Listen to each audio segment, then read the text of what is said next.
So let's jump right in. And so let me give a brief overview. We started with a beautiful topic last week, which is known as simplicity. I personally haven't heard anyone talking about simplicity before. Perhaps most of you also have not. I hope it's a very new topic और इस पे बहुत ही मतलब it's a futuristic topic if you ask me. बहुत सारी चीजें ऐसी हैं जिन जो अभी buzzwords है. Simplicity is one of the buzzwords that is going to more shine more in the future. तो ये बहुत ही एक यूनिक और एक अपने आप में एक यूनिक कॉन्सेप्ट पे हम लोग बात कर रहे हैं. So all of you can pay attention. It's very nice, and it's not only relevant to modern times. In very importantly, it is relevant, but also it is going to be relevant at least next 20-30 years from now. So it's a very futuristic topic. That's new thing about this topic. And I think before Edward de Bono, no one has bothered to even talk about this topic at all, except in his famous book. So we started with, it's a broad topic, so I wanted to cover it in 3 parts so that we can understand and digest and talk about lots of areas that touch simplicity and were described nicely. So some of the topics we need to give time to digest them and understand them, because if I cover everything in one session, it may be difficult to comprehend and you will hardly be able to understand only a little part of it. So we have divided it into 3 parts. In the first part, we covered the overview of what is simplicity, how it is important as a value. हमको cost के जितना, money के जितना importance उसको देना चाहिए, ये हमने सीखा. और सिंप्लिसिटी क्यों इंपॉर्टेंट है ये भी देखा. और ये भी देखा कि कॉम्प्लेक्सिटी के क्या क्या डिसएडवांटेजेस है. Complex systems are difficult to repair, complex systems are difficult to maintain, complex systems are difficult to understand also, comprehend also. So it wastes your energy, your time, and your efforts. We also saw lots of values about simplicity. If a system can be simplified, then there is no justification not to simplify it. तो अगर आप simplify कर सकते हैं थोड़े से effort डालकर किसी भी चीज को, it could be a book, it could be an article, it could be a poster, it could be a code, piece of code, it could be a script, okay, or it could be a machine or a very highly complex machine. तो अगर किसी चीज को simplify किया जा सकता है और हम नहीं कर रहे हैं, then that is not a justification at all, because we are not only wasting our energy and time just because of a little bit of procrastination and laziness. हम पूरी दुनिया का टाइम भी वेस्ट कर रहे हैं जो उस मशीन के साथ, आपके आउटपुट के साथ, आपके पेंटिंग प्रोडक्ट के साथ इंटरेक्ट करने वाले हैं, customers and consumers of that article और thing. So these are all the values and some of the nice quotes we learned. Today in part 2, we are going to talk about techniques, which are actually the meat of the application, if you ask me. तो पहले हमने देखा simplicity क्या है, उसके values क्या है, क्यों इंपॉर्टेंट है, हाई लेवल पे देखा. आज हम लोग एक बहुत सारे अच्छे टेक्निक्स देखने वाले हैं, a list of techniques, and each of the technique I will try to simplify it for you as much as possible. तो हर एक टेक्निक पे I'll try to give you some examples if possible, and then so that you are able to comprehend it कि ये कैसे लगाई जा सकती है ये technique. Just mind me, these techniques can be applied to almost anything.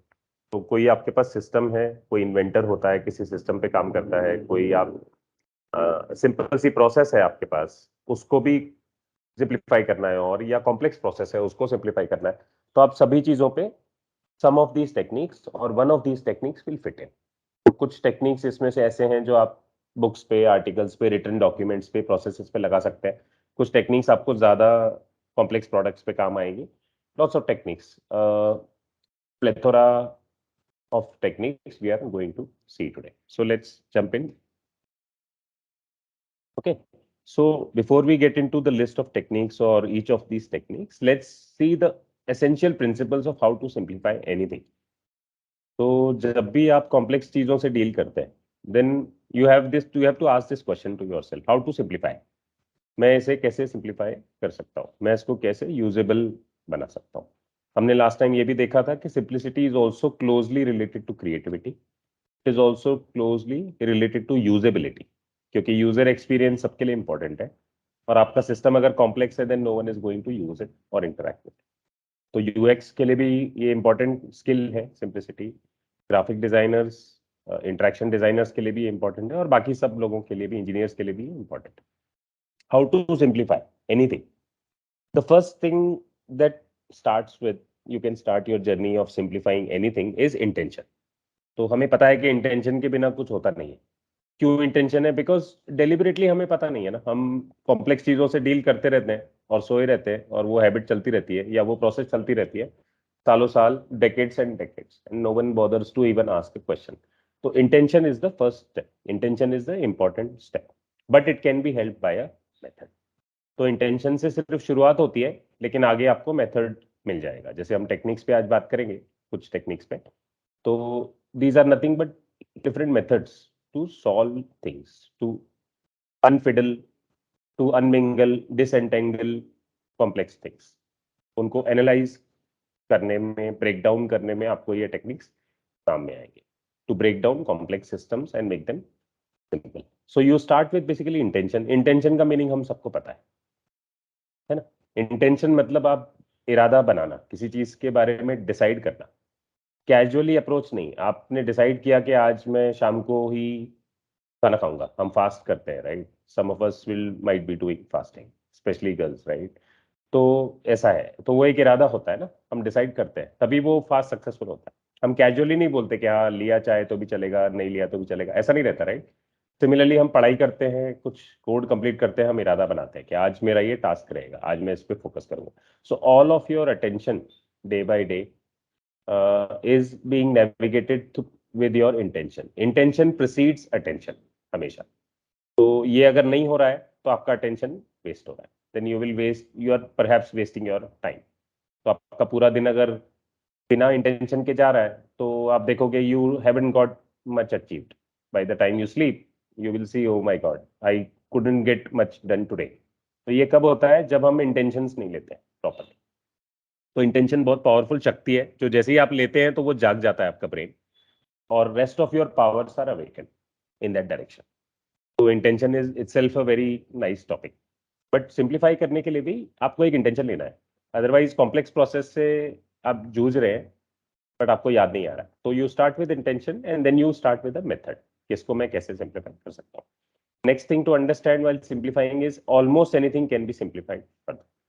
ठीक है, तो किसी को ऐसा ना लगे कि अरे ये प्रोसेस तो ऑलरेडी बहुत सिंपल है ना, कि एक पेज का ही तो फॉर्म है. इसमें और क्या चेंज करेंगे, या दो ही क्वेश्चन है कस्टमर्स को पूछने के लिए. अरे लेकिन दो क्वेश्चन को भी you can look at it from the angle of simplicity, it's fine, but still दो क्वेश्चन आंसर करने पड़ रहे हैं ना किसी को भी. तो ऐसा नहीं है कि कोई चीज सिंपल है तो वो और सिंप्लीफाई नहीं की जा सकती. Yes, you can deliberately take an intention कि हाँ अब इसको और सिंप्लीफाई करने की जरूरत नहीं है, बट ऐसा नहीं है कि आप उसको बोल सकते हैं डायरेक्टली बिना देखे कि हाँ ये सिंप्लीफाइड ही है, इसको और कुछ मत करो. तो yes, the idea is anything, almost anything can be simplified further. Complex चीजों को तो करना ही है, बट जो चीजें सिंपल हैं उनको भी हम देख सकते हैं कि इसको और सिंपलिस्टिक हो सकता है क्या, एक स्टेप में हो सकता है क्या, वन क्लिक हो सकता है क्या, राइट? इजी हो सकता है. Then designing for simplicity, very nice. तो ये क्या है? ये है कि आप जब नई चीजें बना रहे हैं तो देखो, एक है कि पहले हम घर गंदा करेंगे और फिर साफ करेंगे. पहले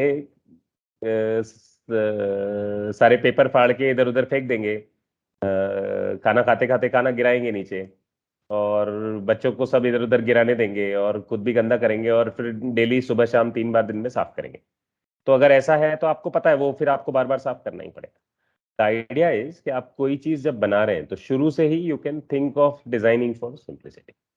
तो तीन तरीके हैं. एक, इंटेंशन से हम शुरू करते हैं, मेथड से उसको सिंप्लीफाई करते हैं. दूसरा, हमें ये देखना है कि सिंपलिस्टिक चीजें भी सिंप्लीफाई की जा सकती हैं, जो पहले से सिंपल है उनको और सिंप्लीफाई किया जा सकता है. तीसरा, सिंप्लीफिकेशन प्रिंसिपल के अराउंड ये हम सीखते हैं कि डिजाइनिंग सिंप्लिसिटी के लिए पहले से ही कैसे किया जाए. तो आप कोई प्रोडक्ट बना रहे हैं, आर्टिकल बना रहे हैं, ग्राफिक बना रहे हैं, स्टोरी बना रहे हैं, पोएम बना रहे हैं, कोई मैसेज दे रहे हैं, स्पीच लिख रहे हैं, तो यू आर पहले से ही थिंकिंग कि भैया मैं इसको सिंपल कैसे बनाऊं. क्योंकि पहले फिर वही है ना कि पहले मैं इसको बनाता हूँ, फिर कॉम्प्लेक्स हो जाता है, फिर मैं उसको सिंप्लीफाई करता हूँ. ये थोड़ा आगे का स्टेज है, ये थोड़ा टफ जाएगा. स्टार्टिंग में ही आप सिंप्लिसिटी के लिए डिजाइन नहीं कर पाएंगे unless you have practised on a lot of projects this art. क्यों? क्योंकि मैंने लास्ट टाइम बताया था कि simplicity will not just happen. You will need to work on it, right? Iterations आपको देने पड़ेंगे। कोई आर्टिकल आपने लिखा, कोई ग्राफिक हमने बनाया, तो हमें पता है कि इटरेशंस होते हैं उसपे, 1 2 3 4 5, तब जाके वो कहीं एक्सेप्टेबल फॉर्मेट में आता है। उसके बाद भी उसको सिंप्लीफाई करना है तो कई बार हमें और स्टेप्स भी लेने पड़ते हैं, या वो सिंप्लीफाई तब तक काफी हो जाता है। But designing for simplicity from day one और from hour one might be a challenging task for beginners like us. तो हम जब शुरुआत कर रहे हैं इस आर्ट को सीखना, तो डिजाइनिंग डायरेक्टली सिंप्लिसिटी के लिए करना डिफिकल्ट है, लेकिन फिर भी we can keep this in mind, keep this goal in mind. क्योंकि हम पहले से ही, फिर कैसा है, वो कागज गिराने से पहले हमको याद आएगा कि झाड़ू लगाना ही पड़ेगा तो गिराओ मत, साइड में ही रखो, डब्बे में डाल के रखो। वेरी सिंपल एग्जाम्पल, ठीक है? Okay, now as we saw, we are going through this beautiful PPT again here. There is a huge overlap between creativity and simplification. तो क्रिएटिविटी और सिंप्लीफिकेशन काफी रिलेटेड है चीजें, क्योंकि क्रिएटिव के लिए भी ना आपको सिंप्लीफाई करने के लिए ब्रेन को क्रिएटिव होना पड़ता है। आप रूटीन में रहकर, रट में रहकर, पैटर्न में रहकर, वही वही हैबिट फॉलो करके आप सिंप्लीफाई नहीं कर पाते चीजों को, क्योंकि ब्रेन हैबिट ट्रिगर हो जाती है और आपका एक्टिव ब्रेन उस पर काम नहीं करता। Then it's more like a repeating a habit, whether even if it's a complex. और एक 45 मिनट का आपका रिचुअल है कुछ सॉर्ट करने का, लेटर्स, ड्राफ्ट्स वगैरह, सपोज आप मैनुअल पेपर वर्क करते हैं और 45 मिनट्स आपको लगते हैं, तो वो एक कॉम्प्लेक्स प्रोसेस हो भले ही, लेकिन आपको एक आदत पड़ जाती है। Then you don't bother once the habit triggers, starting from a cue, craving आता है, रिस्पॉन्स एंड रिवॉर्ड। तो वो क्यू CCRR का ये हैबिट साइकिल होता है, Q, craving, response and reward. वो ऑटोमेटिकली ट्रिगर हो जाता है like a code. then you're not even aware, you're almost sleeping, you're actually daydreaming, you're doing something else, your attention is free to do something else, habit is taking care of its own। जैसे गाड़ी चलाते चलाते हम गाने में खो जाते हैं, बात करते हैं ड्राइवर से, once you are an expert driver, all of this happens, right? तो क्रिएटिविटी को लाना पड़ता है सिंप्लीफाई करने के लिए, इंटेंशन को लाना पड़ता है, डेलिब्रेशन को लाना पड़ता है, इसीलिए ये दोनों काफी क्लोज है। Wonderful. So we have a huge list of methods here, don't get bothered by them, I will just read them through, और फिर हम इनके बारे में कुछ एक एक क्विकली हम इनको मेथड्स को देखेंगे। All these are nothing but your arsenal of tools. तो इनको आप केयरफुली रख सकते हैं अपने टूल किट में। All of you are simplifiers from this session onwards. तो आप जब भी कोई काम कर रहे हैं या सिंप्लिसिटी का आर्ट अप्लाई करना चाहते हैं, या आपके लाइफ में भी, सिर्फ वर्क से रिलेटेड नहीं है ये, आपके घर में भी चीजें हैं, आप आपके घर में कपबोर्ड्स हैं, शेल्फ्स हैं, आप उनको भी ऑर्गेनाइज कर सकते हैं, सिंप्लीफाई कर सकते हैं। आपके घर में पेपर वर्क है, उसको आप सिंप्लीफाई कर सकते हैं। पूरे लाइफ में इस आर्ट को कहीं भी लगाया जा सकता है। किचन है, for house wives and ladies, they can organise their kitchen better, keep it simplified. कई लोग मिनिमलिस्टिक जेन सिंपलिस्टिक आर्ट में भी रहते हैं कि कम चीजें हैं तो लाइफ इजी है। तो बहुत सारे इसके साथ कनेक्शंस हैं, अलग अलग स्पिरिचुअलिटी के भी कनेक्शंस हैं सिंपलिसिटी के साथ। तो anyway, spirituality is one part of it, but let's go to the methods कि कितने तरीके हो सकते हैं इसको। तो देखो, जस्ट हम नाम पढ़ते हैं पहले यहाँ पे, हिस्टोरिकल कुछ कुछ देखो, नाम पढ़ के ही आपको यूरेकास होने लगेंगे। अभी मैं जब नाम पढ़ूंगा तो you can do a little exercise, all of you can pay attention, open your ears and eyes properly और जब सिर्फ मैं नाम पढ़ रहा हूँ अभी, और नाम पढ़ते पढ़ते देखो आपको कुछ क्लिक होता है क्या, कि इससे इससे सिंप्लिसिटी का क्या संबंध है। Do you get a aha moment कि हाँ समझ गया, ऐसा कुछ हो सकता है क्या? Historical review is one technique. Okay. Shedding, cutting, slimming is another technique to simplify it. All of these are nothing but techniques on their own right. Listening is one technique. Combining is another. Extracting concepts, then bulk and exceptions. Restructuring. कुछ कुछ समझ में आ जाएंगे आप लोगों को, कुछ कुछ आप when you pay attention, some of these you will be able to relate to with the word, with the finding the meaning of the word itself. Start afresh. ठीक है, ये तो हमको समझ में आ रहा है, जल्दी से नए सिरे से शुरू करो। Then modularization, you can also call it decentralization. I'll talk about most of these, all of these almost. So let's just read through the list. Then there is a provocative amputation. So all of us are fans of Edward de Bono. In some of the past sessions, I believe you have heard about the word provocation. Provocation, or the word po, has also been invented by Mr. Bono. So provocative amputation is another technique. Wishful thinking, shift energies, and also the ladder and the flavor approaches. तो ये कुछ एक आप देखोगे यहाँ पर तो एक 18 17 18 ऑलमोस्ट टेक्निक्स है। Now let's jump into them one by one quickly. I'll try to keep them as simple as possible for you and with some simple examples also so that you are able to comprehend it. आपको समझ में आ जाए. I'll try and make sure of that. ठीक है. तो जैसे how to simplify हमने देखा कि अंडरलाइनिंग प्रिंसिपल्स क्या होते हैं, इसी तरह से की अंडरलाइनिंग क्वेश्चंस कुछ हम रख सकते हैं. These are your guiding light. तो कोई भी चीज आप सिंप्लीफाई करने जा रहे हैं तो टेक्निक तो है डेफिनेटली, कौन सा टेक्निक मैं यूज करूं, ये करूं कि वो करूं, that is okay. But we learn that we should first start with intention. कि मैंने एक इंटेंशन लिया कि आज मुझे इसको क्लीन करना है. मैंने एक इंटेंशन लिया कि आज मैं ये फॉर्म भरूंगा नहीं, इस फॉर्म को पोस्टमार्टम करके पूरा इसको सिंप्लीफाई कैसे कर सकते हैं वो काम करूंगा इस पे. या आज मेरा ये प्रोसेस है, टेस्ट केसेस का प्रोसेस है या कोड रिव्यू का प्रोसेस है, पुल रिक्वेस्ट का प्रोसेस है, तो मैं इसको सिंप्लीफाई कैसे करूंगा. CI/CD का प्रोसेस है तो कैसे सिंप्लीफाई करूंगा. Some technical examples. तो जो भी है, तो एक इंटेंशन से शुरू होगा, फिर एक टेक्निक की तरफ वो जाएगा. अंडरलाइनिंग क्वेश्चंस क्या हो सकते हैं? Why, how and what. तो ये व्हाई बड़ा कीमती वर्ड है, हमें पता है, स्टार्ट विद व्हाई. और हमें डब्ल्यू क्वेश्चंस भी सारे पता है. ये डब्ल्यू से ही बहुत सारे आप सुनते रहते हैं, ये W questions, H questions, right. ये 6-7 क्वेश्चंस, ये 6-7 वर्ड्स बहुत इंपॉर्टेंट है. Why, what, when, how, where, who, है ना. तो ये 6-7 क्वेश्चन बहुत बार हम सुनते हैं. तो यहाँ पे ये 3 चीजें रेलेवेंट है. देखो, why, how and what is the value. Why का मतलब होता है why are we doing this. तो why are we doing this मतलब not why are we simplifying this, why are we doing this in the first place. Form क्यों भरना जरूरी है, फॉर्म को सिंप्लीफाई कर रहे हैं. तो व्हाई मतलब, व्हाई का मतलब ये नहीं है कि क्यों सिंप्लीफाई करने बैठा हूं मैं इसको. व्हाई का मतलब ये है कि फॉर्म ही क्यों भर रहा हूं इन द फर्स्ट प्लेस. ये फॉर्म की जरूरत क्या है, क्या फॉर्म के बिना हो सकता है, फॉर्म भरना जरूरी है कि नहीं. चले, ठीक है. Then how, how are we going to carry this out in practice. तो इसको प्रैक्टिस में कैसे लाएंगे इस चीज को. सपोज ये प्रोसेस हटा दिया हमने, तो इसको कैसे करेंगे या अभी कैसे कर रहे हैं. सो हाउ से आपको प्रोसेस पे आप टॉर्च लाइट लेके जाते हैं आपका. देन व्हाट क्या होता है, what is the value. Her system के पॉजिटिव और नेगेटिव वैल्यूज होते हैं for user and for the system. तो सिस्टम अपने आप में कुछ वैल्यूज क्रिएट करता है अपने लिए, कोई भी सिस्टम, और यूजर के लिए कुछ वैल्यूज है.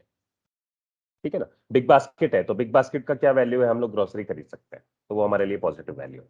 ऑनलाइन हम बाय कर सकते हैं, यूपीआई सपोर्ट करता है. All these apps we use, right, they provide us some values, otherwise we wouldn't be using them.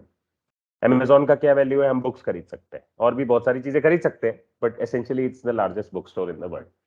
तो बुक्स के लिए तो definitely, but Amazon sells everything now, you name it under the sun. तो why, how, what, यहां से हम underlining देखते हैं चीजों को कि व्हाई यानी क्यों करना है ये प्रोसेस. तो प्रोसेस ही क्यों करना है, यहाँ पे जब आप जाते हो तो फिर सिंप्लीफाई करना ही आसान हो जाता है कैसे करना है, क्योंकि अंडरलाइंग प्रिंसिपल समझ में. ठीक है. Then before we get into the techniques, एक ट्री मेटाफर समझने की भी जरूरत है. ट्री है, हमें ट्री हमने देखे हैं, राइट, एक पेड़ होता है. तो ये मिस्टर बोनो बहुत सिंप्लीफाइड मेटाफॉर्स और सिंप्लीफाइड एग्जांपल से ही बताते हैं, समझाते हैं ताकि सबको समझ में आए. ट्री मेटाफोर से हम इन चीजों को देख सकते हैं, हर सिस्टम को. तो देखो, अलग अलग सिस्टम है. एक सिस्टम है बिग बास्केट, तो एक ऐप है, लेकिन उसके पीछे एक बहुत बड़ा सिस्टम है. उनके वेयर हाउसेज हैं, फिर आपका ऑर्डर जाता है, ठीक है, फिर उस ऑर्डर से वो उनके वेयर हाउस में जाता है वो order, to keep it simplified. फिर वो वेयर हाउस से वो आइटम इकट्ठे करके वो शिप करते हैं टू योर डिस्ट्रीब्यूटर और to your let's say courier. और फिर वो कोरियर उसको आपके घर तक पहुंचाता है. हालांकि प्रोसेस बहुत कॉम्प्लेक्स है, बट मैंने बहुत सिंप्लीफाई करके आपको बताया. तो उसमें भी एक सिस्टम है, ऐसी एक फैक्ट्री है, ठीक है, शूज बनाती है, वेयर हाउस है कोई सामान रखने का, या कुछ और, कुछ मैन्युफैक्चरिंग प्लांट है. तो उसमें एक सिस्टम है, एक प्रोसेस है. तो हम ट्री ट्री से कैसे समझ सकते हैं उन चीजों को. It's a way of looking at things. उसमें कोर पर्पस क्या है, let's just jump right into the example and you will know. तो ट्री में क्या होता है, जस्ट 3 चीजें आप इमेजिन करो. एक ट्रंक होता है मोटा सा, उसका तना, जो बेस है ट्री का, ठीक है, रूट्स होते हैं, फिर उसके ऊपर ट्रंक है एक मोटा सा जो हमें दिखता है, जहां पे पूरे ट्री को वो एक्चुअली संभाल रहा है. You can say the biggest branch is called the trunk may be. तो कई तरीके हैं देखने के। फिर ट्रंक के ऊपर, trunk is spread out and broken into branches, and branches के ऊपर फिर leaves and fruits and flowers. ठीक है, तो trunk supports your underlying purpose. कोई भी सिस्टम है, कोई भी प्रोसेस है, कोई भी आर्टिकल है, उसका एक ट्रंक होता है। हर चीज का एक ट्री मेटाफोर से आप देखोगे ना, तो उसमें तीन चीजें के एग्जांपल्स यहाँ पे बताएंगे। एक ट्रंक है, व्हाट इज द ट्रंक, कि why are we doing this, जो मैंने बताया वाई। तो ये प्रोसेस क्यों प्ले पिक्चर में आई, ट्री से पता चलेगा कि उसका ट्रंक क्या था, what was the main underlying principle to support it. ठीक है, picking out trunk is like picking out the key purpose behind it. तो आप कोई भी चीज सिंप्लीफाई करेंगे तो ये ट्री मेटाफर से उसको देखेंगे तो जल्दी आपको डिकोड हो जाएगा काफी सारी चीजें। किसका ट्रंक क्या है आप बोलेंगे, इसका की वैल्यू क्या है, why this thing was brought into, इसका की ऑपरेशन क्या है। देन ट्रंक जैसे बताया कि ट्रंक टूटता है ब्रांचेस में, तो branches is the delivery system. तो हमें पता है ब्रांचेस से पानी पहुंचता है लीव्स तक, तो ट्रंक है, ट्रंक रूट्स से बात करता है और रूट्स से वो जड़ों से पानी लेकर आता है और मिनरल्स लेकर आता है और न्यूट्रिएंट्स लेकर आता है। फिर वो सन से और बारिश से और बाकी चीजों से भी, सॉइल से सब लेता है, और फिर वो ब्रांचेस के थ्रू पूरे सिस्टम में पहुंचता है। तो अगर ये ट्री फैक्ट्री होता या फैक्ट्री की तरह इसको देखें, तो ट्रंक इज योर जहां से सब चीजें आ रही हैं, और ब्रांचेस वो डिलीवरी सिस्टम है, शिपिंग सिस्टम है, कार्गो सिस्टम है, जहां पे वो जिसके थ्रू वो चीजें पहुंच रही हैं पूरे ट्री तक। और फ्रूट्स और लीव्स क्या है, या फ्रूट्स एंड फ्लावर्स क्या है, values which are for which it exist for. तो ट्री हमें फ्रूट्स देता है, हम फ्रूट्स खाते हैं। सिमिलरली आपका कोई भी सिस्टम है हमें वैल्यूज देता है। तो बिग बास्केट का जो सिस्टम है, उसका फ्रूट है कि हमें ग्रोसरी का ऑर्डर घर बैठे मिलता है ना। अमेजोन से हमें घर बैठे बुक्स मिलते हैं, बाकी सारे आइटम मिलते हैं। ठीक ठीक है, स्विगी से हमें, हम खाना ऑर्डर करते हैं तो हमें खाना मिल जाता है एट अवर डोर स्टेप। तो वो फ्रूट की तरह डिलीवर हुआ, लेकिन वो डिलीवर करने के लिए एक पूरा ब्रांच सिस्टम है स्विगी के पीछे। तो और एक ट्रंक है, you can say the brain, or you can say the core concept, core operation, core characteristic behind the system। तो ये सिंपल तरीके से समझाया गया है। सिर्फ तीन चीजें हम इसमें याद रख सकते हैं कि trunk, branches and fruit. Branches, trunk is the core idea और basic supporting purpose. Branches are nothing but the delivery system. Branches के थ्रू जैसे पानी डिलीवर होता है ट्री में, न्यूट्रिएंट्स डिलीवर होते हैं, ऐसे ये जैसे हमारे बॉडी में वेन्स एंड आर्टरीज होते हैं, पूरे बॉडी में ब्लड को वो डिलीवर करते हैं। सिमिलरली ट्री में ब्रांचेस होते हैं। और फिर fruits, fruit are the values, the purpose of any operation, कि क्यों बनाया था ये दुकान क्यों बनाया था, लोगों को सामान पहुंचाने के लिए बनाया। The purpose of any operation is to deliver value to someone. तो अगर कोई सिस्टम वैल्यू डिलीवर नहीं कर रहा है तो वो सिस्टम शायद एग्जिस्ट ही नहीं करेगा, क्योंकि बनाएंगे ही क्यों ना, उसका पर्पस ही नहीं हुआ फिर। Okay, let's look at a nice thing here. Tradition may be a good reason for continuing to do something when there is no other reason, but you must acknowledge that reason। तो ये simplification की journey पे हमें ये principal काम में आएगा। तो बहुत सारी चीजें ट्रेडिशन है। कोई बोलेगा इसको मत छेड़ो, ये ट्रेडिशन है, ये सालों से चला आ रहा है, ये ऐसे ही होता है, ये ऐसे ही करते हैं, इसको मत ये करो, इसको मत छेड़ो, उसको मत करो, यही प्रोसेस है, ऐसे ही लिखना होता है, ऐसे ही फॉर्म भरना होता है। तो ट्रेडिशन बाधा बनता है सिंप्लीफिकेशन के प्रोसेस में। आपको लोग आड़े आएंगे, tradition will stop your path.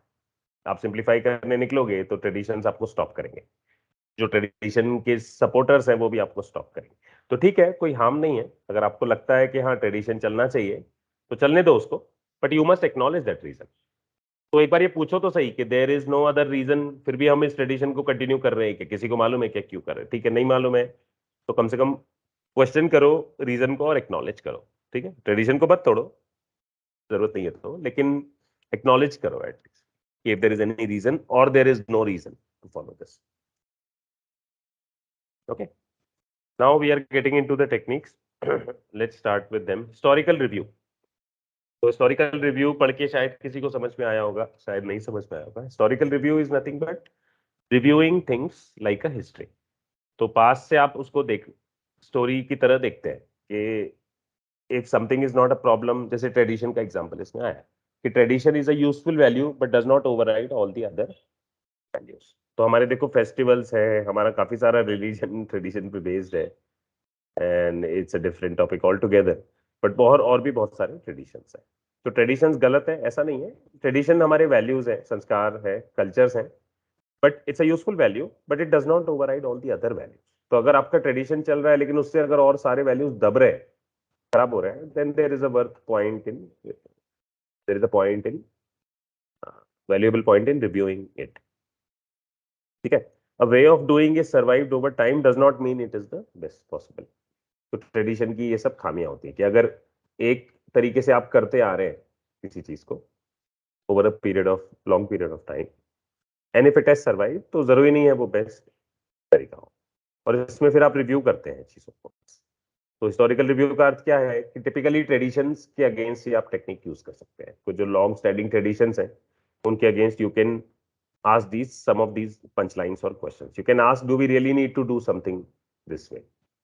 Have we always done it this way? कोई नया आता है सिस्टम में जिसको ट्रेडिशन फॉलो करने के लिए कहा जाता है, भाई ऑफिस कॉलेज में पहले दिन आते हैं तो रैगिंग होता है, ऑफिस में पहले दिन आते हैं तो डांट पड़ती है या कुछ कियारे दिए जाते हैं। तो जो भी ट्रेडिशन है जहां का भी, तो नए लोग आते हैं तो वो पूछ सकता है ना, have we always done it this way? We prefer the devil we know than one we don't know. तो जो डेविल पता है उससे लोग डरते नहीं है, जो डेविल नहीं पता उससे डरते हैं। अननोन का हमें डर लगता है।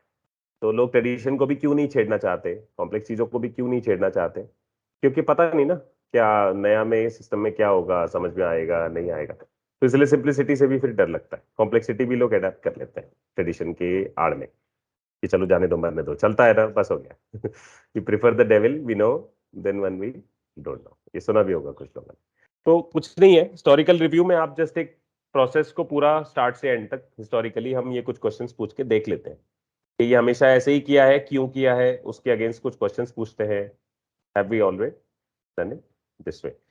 Okay, I'll not get into very much detail in each of the technique in the interest of time, क्योंकि हमें, I think we have to finish this in 1 hour today or so maybe, because okay, so let's get into the techniques. I'll tell you the gist of every technique and give you some relevant examples which could be related. ठीक है, shedding, cutting, slimming, another very very nice technique. ये काफी लोगों को हमें समझ में आ गया हो। ठीक है, can we cut this, can we drop this? तो कई चीजें आपने देखा होगा कि 3 स्टेप का प्रोसेस था तो एक स्टेप तो ड्रॉप ही हो सकता है। कई बार ऐसा होता है ना कि लेंदी प्रोसेस है किसी चीज का, कि आप पहले लिखते थे, फिर पहले आप रिक्वायरमेंट्स लेते थे, फिर रिक्वायरमेंट को समझो डायरी में लिखते हैं, फिर कंप्यूटर में टाइप करते हैं, और फिर उसको एडिट करते हैं, फिर बॉस को दिखाते हैं, और फिर उस पर काम शुरू करते हैं। सपोज ये एक प्रोसेस है, सिंपल सा रिक्वायरमेंट गैदरिंग प्रोसेस, या क्लाइंट को दिखाते हैं और रिव्यू करते हैं। तो कोई बोलेगा यार इसमें इसको पेपर पे क्यों लिखते हो, इसको कंप्यूटर में नोट कर लो डायरेक्टली, एक स्टेप खत्म हो गया। तुम्हारा 5 स्टेप का प्रोसेस था, एक स्टेप माइनस हो सकता है डायरेक्टली, कि तुम पहले टाइप कर लिख रहे हो और फिर कंप्यूटर में टाइप कर रहे हो ना, तो पहले टाइप कर लो ना डायरेक्टली, क्लाइंट के पास कंप्यूटर लेके ही बैठो, या फोन में टाइप करो, या आईपैड में टाइप करो, कहीं भी टाइप करो। 2 स्टेप में क्यों कर रहे हो? कोई बोलेगा मुझे लिखना पसंद है, that is a different affair. But अगर उसको डबल रिपीटेशन है, असेंबलिंग के लिए नहीं कर रहे हो, थिंकिंग कॉन्टेम्पलेशन के लिए 2 बार लिख रहे हो तो ठीक है, लेकिन अगर रिपीटेशन कर रहे हो तो फिर उसको डायरेक्टली कंप्यूटर में आप ले सकते हैं, टाइम बचा सकते हैं। तो this is just one very very simple example. तो कई चीजें ऐसी है जो डायरेक्टली कट हो सकती है, ड्रॉप हो सकती है। Let's just stop doing this, इसमें आप बोलते हैं, इस वाले टेक्निक में आप बोलते हैं कि let's just stop doing this, देखते हैं क्या क्या रुकता है। कोई प्रोसेस है उसको कट कर दिया आपने पूरा, क्लाइंट कॉल करता है, ऑर्डर देता है, आप लिख के लेते हैं, फिर वो वेयर हाउस में ऑर्डर डिक्लेयर करते हैं, फिर वो ऑर्डर आपको डिलीवर होता है। तो आपने स्टॉप कर दिया, तो फिर आप देखेंगे कि किस तरीके से और क्लाइंट का ऑर्डर लिया जा सकता है, एक बार में लिया जा सकता है क्या, या डायरेक्टली वेयर हाउस में उसका ऑर्डर पहुंच सकता है क्या। इसमें हम स्टेप्स को एलिमिनेट करते हैं, कट करते हैं। बहुत सारे प्रोसेसेस में, सिस्टम्स में कट करते हैं। कोई आर्टिकल है 10 पैराग्राफ का है, आपको बोगस लग रहा है, रिपीटेशन लग रहा है, 3-4 पैराग्राफ्स आप डायरेक्टली रिपीटेड कट कर देते हैं, उसके ड्रॉप कर देते हैं, सिर्फ पंची 1-2 पैराग्राफ्स छोड़ के फिर उसको मिनिमाइज करते हैं। देखो कई बार क्या होता है ना, सिंप्लीफाई करने के लिए भी पूरा मटेरियल जानने की जरूरत नहीं होती है, उसमें भी टाइम जाएगा ना। समझो किसी को 10 लाख लाइंस का कोई कोड है, या 10 लाख लाइंस का कोई बुक है, उतना बड़ा उसको कुछ सिंप्लीफाई करना है, तो कोई बोलेगा पहले पढ़ना जरूरी है ना। तो हो सकता है उसमें से कुछ चैप्टर्स बिल्कुल ही फालतू हो, आपको लगेगा कि अरे 20 चैप्टर की बुक है, इसमें से ये 4 चैप्टर बिल्कुल फालतू है, या एक जैसे ही है, या रिपीटेड है। तो हो सकता है वो 4 को आप डायरेक्टली भी कट कर दें और कुछ भी इम्पैक्ट ना आए बुक के वैल्यूज पे। इतने रिपीटेशंस भी होते हैं आर्टिकल्स में, बुक्स में, एंड थिंग्स लाइक दैट। तो This technique tells us that you shed things, you drop things, you cut things. Let's just stop doing this. Pure form of shedding means throwing out and replace with nothing. But most cases may need minor adjustments. तो ये हमें ध्यान में रखने की जरूरत है कि आप किसी चीज को छोड़ देंगे डायरेक्टली करना या कट कर देंगे तो वो वैसे का वैसे ही आपका सिस्टम ठीक रहेगा, जरूरी नहीं है। प्योर फॉर्म यही है कि प्योरेस्ट फॉर्म, आइडियल फॉर्म यही है कि आपने शेड किया और प्रोसेस ब्रेक नहीं हुआ, लेकिन हर केस में ऐसा नहीं होगा। मोस्ट केसेस में आपको कुछ माइनर रिप्लेसमेंट करना पड़ेगा, है ना, कुछ तो कुछ उसका वर्क अराउंड बनाना पड़ेगा। करेक्ट। आप खाना घर में पूछते हैं और फिर बनाते हैं तो 1 घंटा जाता है उसमें।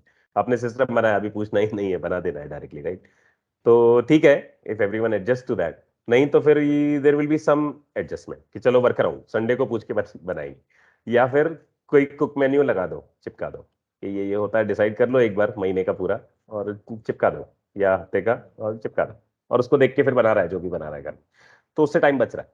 तो आपने कुछ रिप्लेस किया, एक केस में आपने पूरा ड्रॉप कर दिया सिस्टम, और दूसरे केस में आपने वो ड्रॉप किया, वो स्टेप्स, प्रोसेस, टाइम, लेकिन उसकी जगह पे कुछ छोटा सा वर्क अराउंड अल्टरनेटिव रख दिया, so that the system doesn't break, all hell doesn't break loose in the house. तो you replace it with something else, ठीक है। देन सीबीए, सीबीए कहता है कट बिकॉज अल्टरनेटिव्स। तो सीबीए कहता है कि ये प्रोसेस कट की जा सकती है बिकॉज अदर तरीके से की जा सकती है, there are alternatives to achieve this. ये देखो, ये जो क्वेश्चंस है ना, why are we doing this, जो मैंने पहले बताए थे, why, how and what. Why is why are we doing this, what are the values this thing serves। Values हमने फ्रूट के एग्जांपल से भी देखा ट्री में। कोई भी सिस्टम है ना, उसके वैल्यूज है, ठीक है। तो व्हाट मतलब वैल्यूज को इंडिकेट करता है, हाउ मतलब प्रोसेस को इंडिकेट करता है, वाई मतलब रीजन, ट्रंक। अगर आप इसको टू कीप बेटर अंडरस्टैंडिंग, ये तीन जो ट्री के पार्ट्स है ना, तो ट्रंक मतलब वाई, ट्रंक, वाई का आंसर आपको ट्रंक क्या है सिस्टम का वो पता चलता है, वाई मतलब क्या पर्पस है इसका ओरिजिनल, हाउ मतलब ब्रांचेस, कैसे आप कर रहे हो, कैसे आपका डिलीवरी सिस्टम है, कैसे आपका वैल्यू है। ये मैं एक अलग एग्जांपल से भी आपको बताऊंगा। तो tree, all the three parts of the tree that we learn can be recognized with these three questions also, three eternal questions related to simplicity. Why gives you the answer which is the trunk of the system, how gives you the answer which are the branches of the system, the delivery system जिससे वो चीजें पहुंचा रहा है, system चल रहा है जिस तरीके से, processes and paper work and digital work and manual work, वो सारा ब्रांचेस में आ जाएगा। And then fruits is nothing but the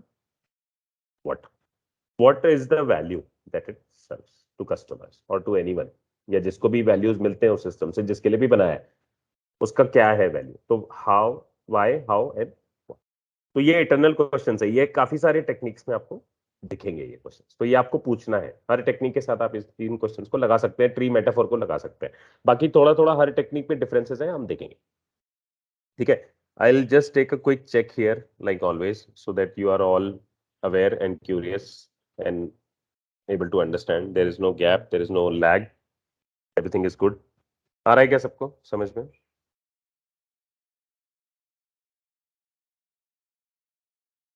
Any few of you, one of you, two of you can confirm. Yes. Yes. Great. Okay. Okay. Thanks.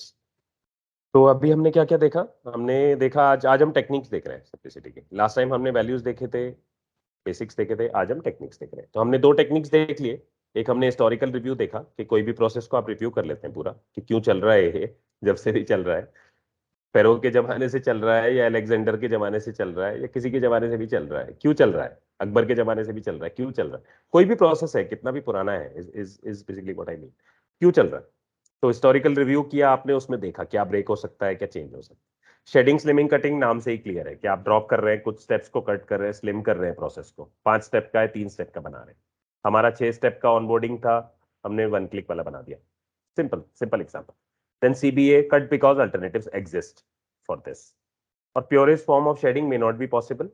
In ideal cases, you will have to replace something. Why, how, and what are the eternal questions related to the trunk of the tree? आप किसी भी system पे, किसी भी simplification process में आप इसको लगा सकते हैं। Why, what, and how. Now let's just quickly jump into other nice techniques. We have to cover a lot of ground. Then listening. Listening, कोई बोलेगा listening से क्या होगा? लिसनिंग वैसे बहुत पावरफुल है। लिसनिंग से तो मेडिटेशन भी होता है, लिसनिंग से तो बहुत सारी चीजें होती है।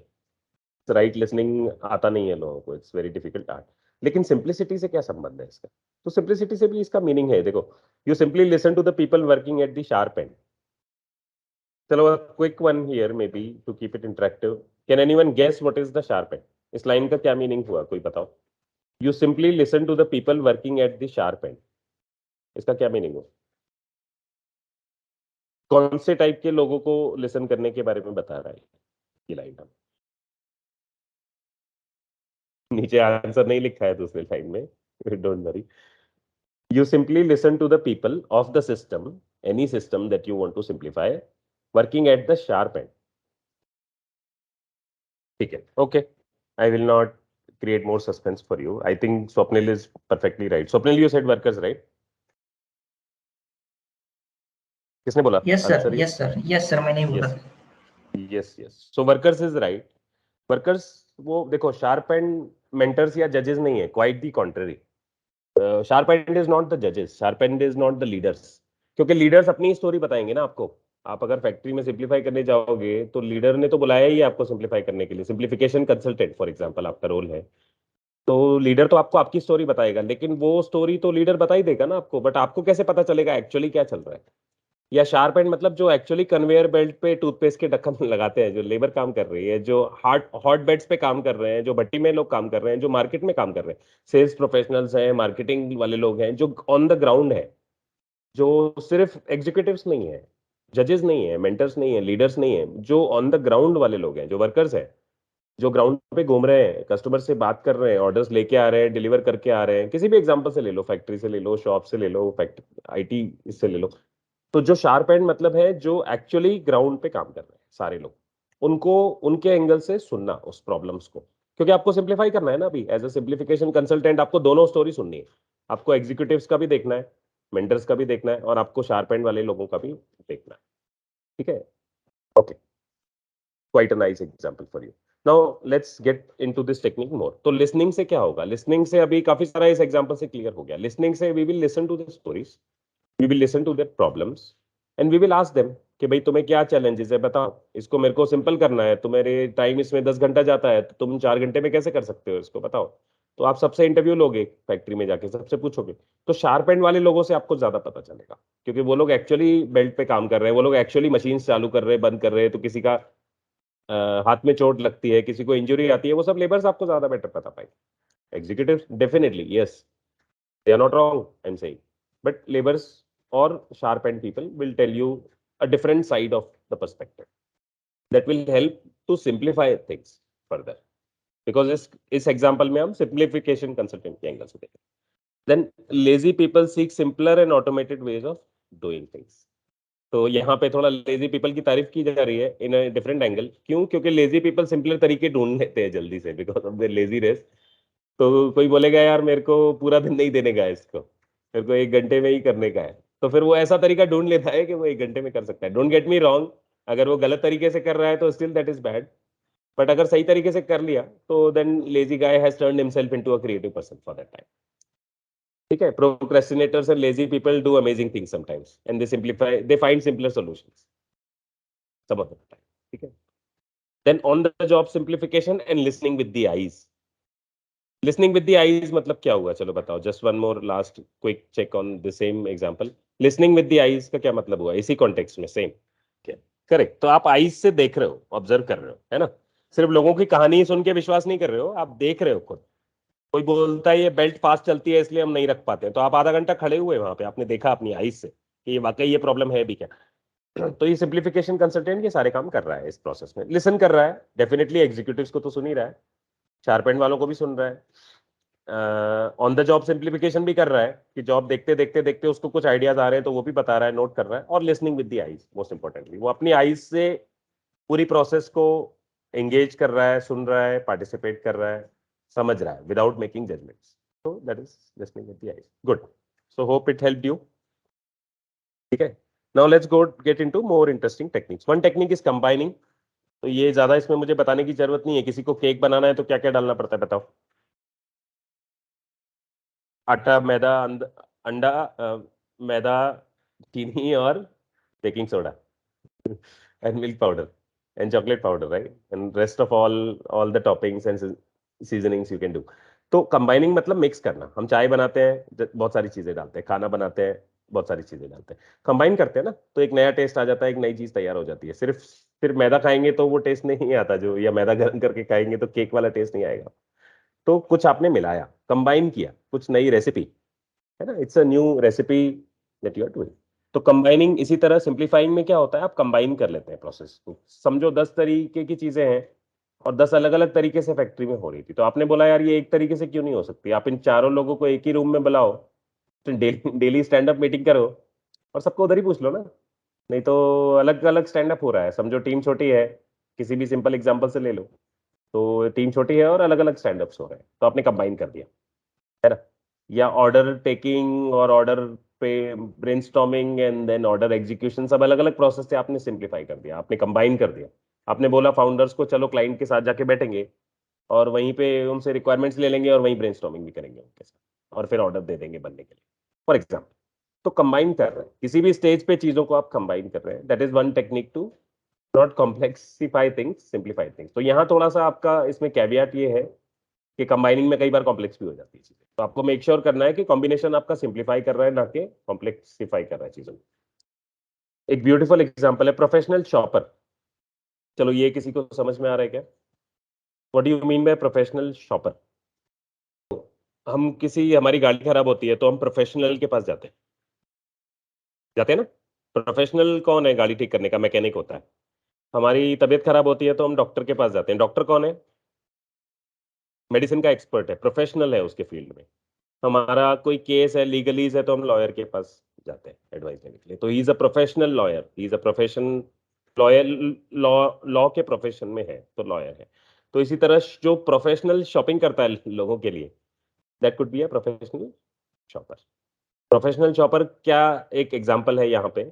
It may not exist a role currently in our world और it may exist in future, कि प्रोफेशनल शॉपर शॉपर वो शॉपर है कि जो सबके घरों से पूछता है क्या क्या चाहिए और फिर लाके देता है.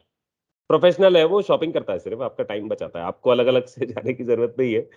समझो 10 घर में दूध चाहिए, 20 घर में सब्जी चाहिए, जैसे वो करते हैं, डिलीवरी एजेंट्स होते हैं, आपको पता है. शॉपकीपर्स के लिए होते हैं ये प्रोफेशनल शॉपर्स, लेकिन कंज्यूमर्स के लिए अभी भी ज्यादातर नहीं होते. हम अपने घर के लिए देखते हैं लेकिन पड़ोसियों का नहीं देखते हैं. तो शॉपकीपर्स के लिए तो होता है. जो शॉप्स होते हैं ना, उनको ऐसे प्रोफेशनल शॉपर्स लाके दे देते हैं चीजें उनके घर बैठे शॉप पे. लेकिन हम कंज्यूमर पे ये कॉन्सेप्ट ज्यादा फेमस नहीं है.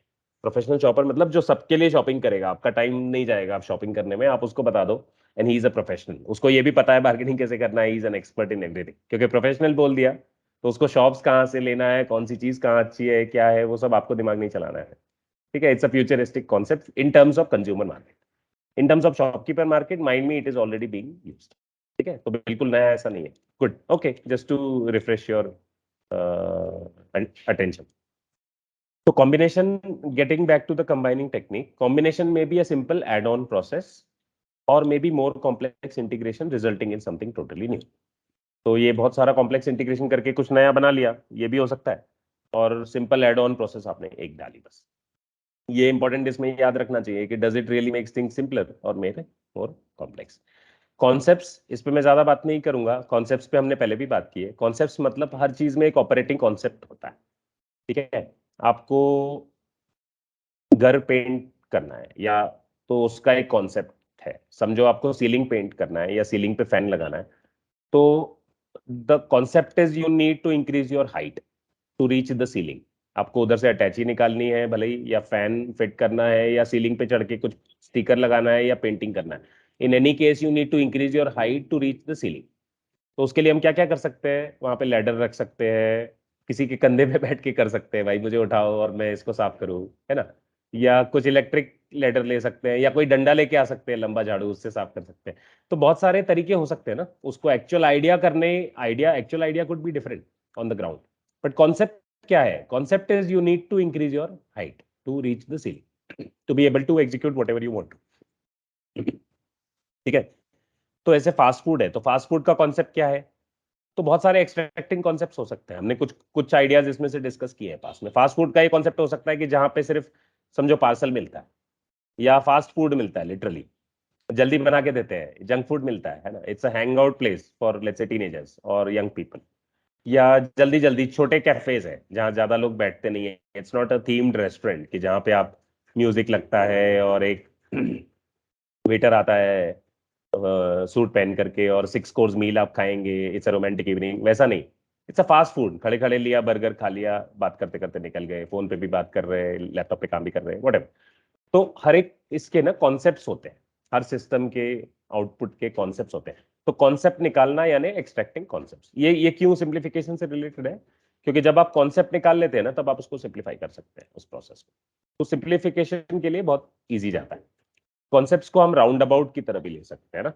आपको नासिक जाना है तो आप नासिक फाटा से होके जा रहे हैं, ठीक है। आपको भीमा शंकर जाना है, नासिक फाटा से होके जा रहे हैं, तो रास्ता पलट गए, भूल गए, तो पीछे आ जाएंगे और वापस नासिक फाटा पे आके लेफ्ट राइट कौन सा लेना है पूछेंगे, है ना। नहीं तो नास जाना था भीमा शंकर और चले गए नगर, राइट, लेफ्ट नहीं लिया बराबर, या राइट नहीं लिया। तो राउंड अबाउट जंक्शन होते हैं। तो जैसे चौक होता है, राउंड अबाउट जंक्शन होता है हाईवेज पे, वैसे कॉन्सेप्ट्स होते हैं। तो आप स्पेसिफिक रोड पे निकल गए यानी स्पेसिफिक आइडिया के एग्जीक्यूशन पे निकल गए, बट आपको आगे जाके पता चला कि ये आइडिया से मेरा काम नहीं होगा, तो वहां से ही सर मारने से कुछ नहीं होगा, आप थोड़ा पीछे आते हैं। तो ऐसे ब्रेन में ये कॉन्सेप्ट होता है कि इस चीज को करने का कॉन्सेप्ट क्या था। तो चलो कॉन्सेप्ट है तो फिर मैं उसको एब्स्ट्रैक्ट होता है, तो मैं उसको सिंप्लीफाई कर सकता हूँ, I can put up another way to do it, ठीक है। Some people are uncomfortable with concepts क्योंकि वो हैंड्स ऑन नहीं होते हैं ज्यादा। Concepts are more abstract, more airy, more basically flurry, more in the air, क्योंकि बर्ड आई व्यू से आप देख रहे हो ना उस चीज को। एक्चुअल आइडिया नहीं बताया, but it's just a concept. I need something to eat, कोई बोलेगा घर में, तो आप चिल्लाते हैं उसको कि क्या चाहिए वो बताओ, पार्ले जी चाहिए, एप्पल चाहिए, मैगी चाहिए, खाना चाहिए, क्या चाहिए वो बताओ, राइट। तो I need something to eat क्या है? कॉन्सेप्ट है कि कुछ तो चाहिए खाने के लिए, समथिंग। तो समथिंग इज अ कॉन्सेप्ट, फिर you will fulfil it with some actual idea, चलो ये खाओ, टोस्ट खाओ, ठीक है। That is a concept to be give you in a very simple example. Then अब क्विकली हम देखते हैं बाकी सब टेक्निक्स को फटाफट, 4 5 6 7 तो हो गए। Bulk and exceptions. Bulk and exceptions क्या है कि हर सिस्टम में दो तरह के यूजर हैं। एक बल्क है ना, कि जैसे क्लास है एक, कोई है ना, कोई टीचर पढ़ा रही है, 100 बच्चों की क्लास है, कॉलेज है, स्कूल है, तो 5% ही ऐसे रहते हैं जो सबसे शरारती रहते हैं, राइट, जो टीचर को बॉल फेंक के मारेंगे, चौक पे कुछ लिखेंगे, रैगिंग करेंगे, बेंच हटाएंगे, तंग करेंगे सबको, राइट। जो सबसे नोटोरियस बच्चे ऐसे 5% 4% ही रहते हैं, 80-20 रूल के हिसाब से भी, 95-5 रूल के हिसाब से, ठीक है। तो बल्क एंड एक्सेप्शंस में क्या होगा कि आप बल्क को करेंगे और एक्सेप्शंस को डील करेंगे। तो बल्क और एक्सेप्शंस, तो 95 बच्चे अलग तरीके के हैं और 5 बच्चे एक्सेप्शंस हैं। तो आपने दो तरीके के सिस्टम बनाए। तो ऐसा आप एक तो बोलोगे चलो मैं ये 95 जो सीधे साधे बच्चे हैं, पढ़ाकू बच्चे जिनको पढ़ना है, उनको अलग से टीचर पढ़ाएगा, और ये 5 जो बच्चे हैं इनको अलग तरीके से बैठा के क्लास में स्ट्रिक्टली इनको अलग तरीके से पढ़ाना पड़ेगा। तो टीचर का डबल टाइम वेस्ट हो रहा है ना। तो ये जो सिस्टम आपने बनाया सिंप्लीफाई, कि क्लास में उदम हो रहा है तो किसी की भी पढ़ाई नहीं हो रही, आपने ऐसा सिस्टम बनाया कि दोनों को अलग करो, अलग बिठाओ, अलग पढ़ाओ। तो इस सिस्टम में क्या हो रहा है, बल्क को अलग तरीके से डील कर रहे हैं, एक्सेप्शन को अलग तरीके से डील कर रहे हैं, है ना। तो ऐसे ही हर फैक्ट्री में, हर सिस्टम में कुछ बल्क होता है, कुछ एक्सेप्शन होते हैं। एक्सेप्शन कम होते हैं, बल्क ज्यादा होता है। तो अगर आपने ऐसा कुछ बना दिया जो बल्क और एक्सेप्शन को अलग अलग डील कर रहा है, तो सिस्टम में become more complex instead of simple.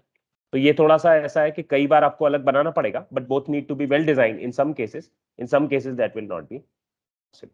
तो बेल कर्व अगर किसी ने सुना होगा, बेल कर्व होता है ना। ऑफिस में रेटिंग्स होती है ना, परफॉर्मेंस अप्रेजल्स होते हैं, तो रेटिंग 1 2 3 4, तो 1000 लोग कंपनी में काम करते हैं किसी में, तो 80% बेल कर्व में ऊपर CRR 2 वाले होते हैं, 2 2 3 2 वाले रैंकिंग वाले ज्यादा होते हैं, एक्सेप्शंस कम होते हैं। CRR 1 भी कम है, हाईएस्ट रेटिंग वाले 1+, एंड 4 लोएस्ट, जिनको इंप्रूवमेंट साइकिल में ही डालना पड़ेगा या उसमें डालना पड़ेगा, तो वो भी कम होते हैं। तो वो एक्सेप्शंस हो गए, 1 and 4 are exceptions, 2 is bell curve, 2 is common, 80% people have rating 2 in performance, in exam or in let's say class or in IT company और whatever। तो हर सिस्टम में मैंने 2 3 एग्जांपल दिए, देखो आपको समझ में आ रहा होगा अभी। एक बल्क यूजर होता है, एक एक्सेप्शन यूजर होता है। ऐसी रेस्टोरेंट है, तो 80% लोग ऐसे आते हैं जो चुपचाप खाना खा के चले जाते हैं, 20% ऐसे लोग हैं जो झगड़ा करते हैं, बिल कम करो, खाना गंदा था, ये था वो था। तो उनको कैसे डील करना है रेस्टोरेंट को, वो भी सीखना पड़ता है, करना पड़ता है, उनके लिए भी सिस्टम बनाना पड़ता है। तो systems that seek to cover all exceptions become complex. तो आपको कुछ ऐसा बनाना है कि हर एक को अलग अलग डील नहीं करना है, कुछ ऐसा सिस्टम बनाना है जो दोनों को डील करे। ठीक है, लेट्स क्विकली जंप इनटू, अभी ये काफी कुछ टेक्निक्स बचे और थोड़े, तो हम जस्ट एक जिस्ट देख लेते हैं फटाफट। रीस्ट्रक्चरिंग क्या होता है? रीस्ट्रक्चरिंग अभी ज्यादा इसमें बोलने की जरूरत नहीं है, इट्स लाइक री engineering the system. Very nice. तो आप रीस्ट्रक्चर कर रहे हैं चीजों को, जैसे आप शेल्फ अरेंज कर रहे हैं, वेरी सिंपल। ये तो हम करते रहते हैं घर पे, राइट? कपड़े सब इधर उधर हो गए तो आपने फिर से निकाल के कपबोर्ड फिर से अरेंज कर दिया पूरा। या आपका सामान था, बुक शेल्फ है, किचन है ना, स्पाइसेस है, मसाले सब आपने ऊपर नीचे करके ठीक से रख दिया, अभी मिल नहीं रहा था, मिक्स हो गया था, ये हो गया वो हो गया। री इंजीनियरिंग। ऐसे ही सिस्टम को भी हम री इंजीनियरिंग करते हैं। कोई भी सिस्टम है पुराना चला आ रहा है, उसको सिंप्लीफाई करना है, तो आपने एक दिन छुट्टी निकाली, बोला चलो इसको री इंजीनियर करते हैं, पूरा रीस्ट्रक्चर करते हैं। ठीक है, तो if you are too good adjusting to the current system, you may never realise that the system needs change. तो इसलिए टाइम टू टाइम ये पूछना जागना जरूरी है कि क्या चल रहा है। Start afresh, another one, also not basically doesn't need much attention to or talking about it. Start afresh का पता है कि आपने इमेजिन करो कि कोई सिस्टम है ही नहीं इसको फुलफिल कर, है ना, यूनियन है और फैक्ट्री है, उनका झगड़ा होता है बार बार, और कुछ तो सिस्टम है, कुछ तो ब्यूरोक्रेटिक सिस्टम है, साइन लेते हैं, कुछ तो है। तो आपने बोला ये सिस्टम है ही नहीं, चलो नए तरीके से सॉल्व करते हैं, स्टार्ट अफ्रेश कि चलो क्या है तुम्हारा रिक्वायरमेंट, क्या है तुम्हारा रिक्वायरमेंट, क्या है। तो ये रीस्ट्रक्चरिंग से ओवरलैप होता है। रीस्ट्रक्चरिंग का मतलब है कि आप पुराने सिस्टम के ही कंपोनेंट्स को लेते हैं और नए तरीके से अरेंज करते हैं, that is restructuring. Start afresh में क्या करते हैं, आप पूरा का पूरा बॉक्स, सारे कंपोनेंट्स पुराने सिस्टम के हटा के बाजू में रख देते हैं और नए से स्टार्ट करते हैं, स्टार्ट फ्रॉम ए, री इन्वेंटिंग द व्हील। चलो फिर से देखते हैं ये क्या क्यों शुरू किया था। ठीक है, तो ये थोड़ा सा डिफरेंस है दोनों दोनों प्रोसेसेस में, starting fresh and the other restructure. Start fresh में आप नए से चालू कर रहे हैं, पूरा नए से देख रहे हैं। रीस्ट्रक्चर में आप रिफ्रेश कर रहे हैं चीजों को, री इंजीनियर कर रहे हैं उसी सिस्टम में। ठीक है, तो जब नए से शुरू करोगे ना, तो फिर से आपको वैल्यूज आ जाएगा, फिर से वो वाई वॉट हाउ आ जाएगा कि वाई क्यों करना है ये प्रोसेस, मेरा की पर्पस क्या है, हाउ यानी मेरा डिलीवरी सिस्टम क्या होगा ये वैल्यूज को कस्टमर्स तक पहुंचाने का, और what are the values I will deliver। ये देखो, how are we going to deliver them, what are the values I would want to deliver। तो ये तीन क्वेश्चंस फिर से आपके काम में आए जब आप किसी सिस्टम को स्टार्ट अफ्रेश करते हैं। अगेन माइंड में, ये हर एक टेक्निक ऐसा नहीं है कि आपको हर टेक्निक हर जगह काम में आएगी। कुछ सिस्टम्स इतने कॉम्प्लेक्स हैं कि तो आपको स्टार्ट अफ्रेश ज्यादा यूजफुल लगेगा कि अरे इसको री इंजीनियर करने में और 10 साल जाएंगे, तो पुराने कंपोनेंट इतने कॉम्प्लेक्स हो चुके हैं, इतने रिडंडेंट हो चुके हैं कि इसको दोबारा ही चालू करो, चलो नए से देखते क्या है, तो वो जल्दी हो जाएगा शायद। बट हर हर सिनेरियो में आपकी ये स्टार्ट अफ्रेश वाली टेक्निक नहीं काम में आएगी, कई बार आपको री इंजीनियर करना पड़ेगा, कई बार आपको ब्रेक डाउन करना पड़ेगा, कई बार आपको जो अदर टेक्निक्स हमने अलग अलग देखे, कंबाइनिंग वाला है, स्लिमिंग वाला है, वो काम में आ सकता है कि चलो ज्यादा स्टेप्स हैं, कम कर सकते हैं क्या, है ना। हिस्टोरिकल रिव्यू देख लिया पूरा। डिजाइन प्रोसेस, तो ये भी एक टेक्निक है। डिजाइन प्रोसेस में जैसे मैंने बताया कि आप नए से अभी फिर उसको डिजाइन कर रहे हैं, कोई मॉडल है, उसका प्रॉपर आपके पास नहीं है सिस्टम डिलीवर करने के लिए, उसको डिजाइन कैसे कर सकते हैं, कोई नई स्टेप इसमें डालनी है इस सिस्टम में, how can you design that. तो design is more, we actually covered a lot in design thinking session, तो I am just, I will take up just half a minute here और so. सो design में आप देखते हैं कि किस direction में जाना है, where is your thrust, then what are we really trying to do. Again ये क्वेश्चन हमेशा रेलेवेंट है, जैसे मैंने बताया why what and how, then what are the alternatives of doing it, and CAF technique considerations, consider all factors। CAF technique भी हमने देखा था। CAF is a technique to scan the whole area, consider all factors कि कुछ miss out नहीं हुआ। तो design करते वक्त हम सारे फैक्टर्स कंसिडर करते हैं, मॉडिफिकेशंस भी देखते हैं, ब्रांचेस कैन बी ट्रेन्ड और मॉडिफाइड। तो डिजाइन में ये भी हो सकता है कि आपका वाई करेक्ट है और व्हाट भी करेक्ट है, लेकिन हाउ में आप सिर्फ चेंजेस कर रहे हैं। आप ट्री में सिर्फ ब्रांचेस बदल रहे हैं, फैक्ट्री में सिर्फ उसका डिलीवरी सिस्टम ठीक कर रहे हैं क्योंकि वहां पे प्रॉब्लम्स है, तो उसको नए तरीके से डिजाइन कर रहे हैं, ऐसा भी हो सकता है। क्योंकि देखो real world is very complex, तो बहुत तरीके के सिनेरियोज आते हैं, हम मैं बहुत सारे अलग अलग एग्जांपल से आपको बता रहा हूँ, हम सबको तो इतने सारे सिनेरियोज रिलेवेंट नहीं होते हैं mostly in our field of work, but at least आपको एक समझने के लिए ब्रेन को एक अच्छा इजी जाएगा। तो अगर फैक्ट्री है तो ऐसा भी हो सकता है कि सिर्फ हाउ पार्ट बदलना है उसका, है ना, डिलीवरी सिस्टम पुअर है, ट्रंक क्लियर है, मैसेज क्लियर है, क्यों बना है, फैक्ट्री क्या डिलीवर करता है, वो सब क्लियर है, बट सिर्फ प्रोसेस कॉम्प्लेक्स है, प्रोसेस गंदा है, पुअर है ना, ओल्ड है, ओल्ड स्कूल है, तो उसको मॉडिफिकेशन करना है। तो there you will use design, तो डिजाइन आपको काम में आएगा। ठीक है, और कुछ ये थोड़े से कॉम्प्लेक्स टेक्निक्स हैं, मॉड्यूलराइजेशन है या डिसेंट्रलाइजेशन है। मॉड्यूलराइजेशन में जैसे मैंने बताया कि रीस्ट्रक्चरिंग करते हैं ना, तो आपने सारे कंपोनेंट्स ले लिए और उसको री इंजीनियर कर दिया। मॉड्यूलराइजेशन में क्या किया, सारे कंपोनेंट्स ले लिए और एक cell by cell every cell has a life of its own, but they come together to give a function. Decentralise कर दिया यानी उसको ब्रेक डाउन कर दिया और उसका जो फंक्शन पूरा अचीव हो रहा था वो सेल के एंगल से देखा, ब्रेक डाउन करके देखा। I will not get into much of this is quite technical technique, but जैसे just imagine human body example, तो human body works with the combination of billions of cells together, ठीक है। तो हर cell बहुत सारी चीजें कर सकती है, हर सेल अपने आप में फैक्ट्री है और वो सारी फैक्ट्रीज मिलके फिर एक ह्यूमन बॉडी हम यूज कर पाते हैं, right. So it's very very complex. तो ह्यूमन बॉडी का एग्जांपल इज लाइक मॉड्यूलराइजेशन। आपने एक सेल को अफेक्ट किया, पूरी बॉडी में चेंज हो रहा है, this is modularization. Okay, so there is provocation without with a provocation there may not be a reason for saying something until after it has been said. provocation में हम उल्टा ही कुछ तो बोल के देखते हैं। प्रोवोकेटिव एम्पिटेशन मतलब हम ब्रेक कर देते हैं चीजों को पहले और फिर देखते हैं कि चलो ये सिस्टम चल रहा था 4 स्टेप्स का था, ये 2 स्टेप्स काट दिए बिना इंटीमेशन के, ये 2 स्टेप्स कट कर दिए, पहले कट करेंगे बाद में पूछेंगे, वैसा है। प्रोवोकेशन किया, एम्पिटेट यानी ब्रेक कर दिया, सिस्टम को कट कर दिया, कुछ स्टेप्स कट कर दिए। Imagine one piece of the system is suddenly dropped, तो क्या हो, that is provocative amputation technique.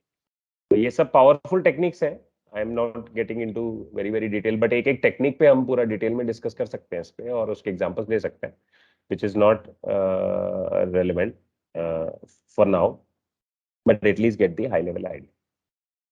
Then wishful thinking is कि आइडियल सॉल्यूशन क्या हो। आप किसी चीज का मतलब यूटोपियन वर्ल्ड के बारे में सोचते हैं, ऐसा एक वर्ल्ड जहाँ पे चोरी नहीं होती, ऐसा एक वर्ल्ड जहाँ सब समझते हैं एक दूसरे का प्रॉब्लम, ऐसा एक वर्ल्ड यूटोपियन जहाँ सब एक दूसरे का केयर कर रहे हैं, है ना, हाईली वर्ल्ड वर्ल्ड।